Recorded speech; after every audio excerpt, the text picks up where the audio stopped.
there'd never been,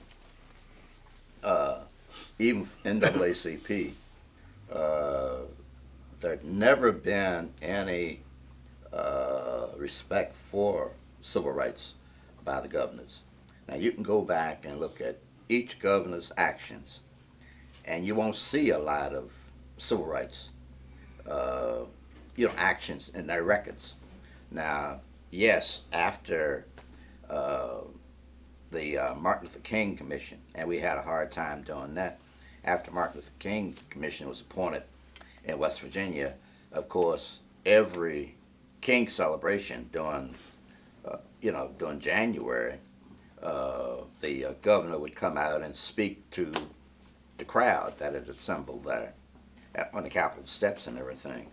But I think if you go back, I don't think that hardly any of the West Virginia governor's records will show any deep respect for equal rights.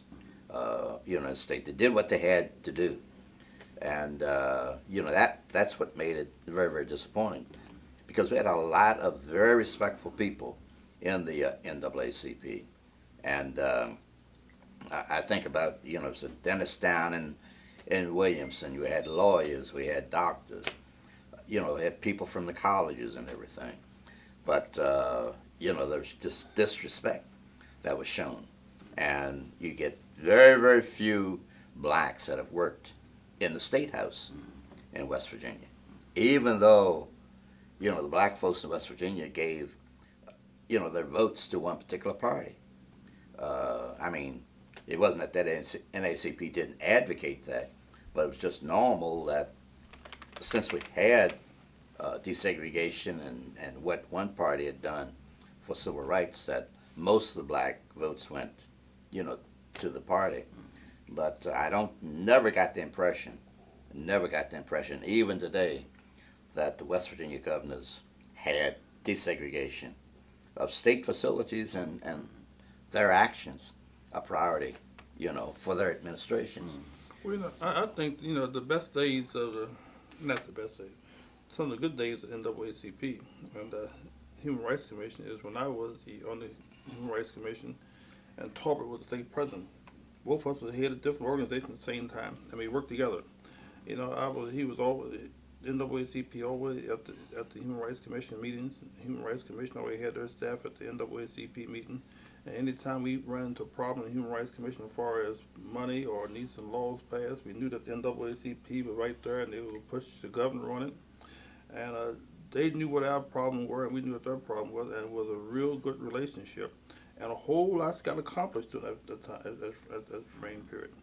But after I got fired, and that relationship with the NAACP more or less has sort of thrown wayside with the Human Rights Commission. But the NAACP was the main organization responsible for getting the Human Rights Commission organized. Well, I think too that Human Rights Commission was an independent agency in those days, and once they brought the Human Rights Commission under one of the secretaries, in this particular case, Secretary of Health and Human Services, that's when we had this kind of a frosty relationship, between the two organizations. But I think that despite what's been said, I think we still have to go to the legislature for certain actions. And one of the things that here lately that we've been looking at was there was a bill introduced called Herbert Henderson off civil rights, and it's been introduced and passed for the last 3 years. But at the same time, they didn't appropriate any money, any budget for that particular office.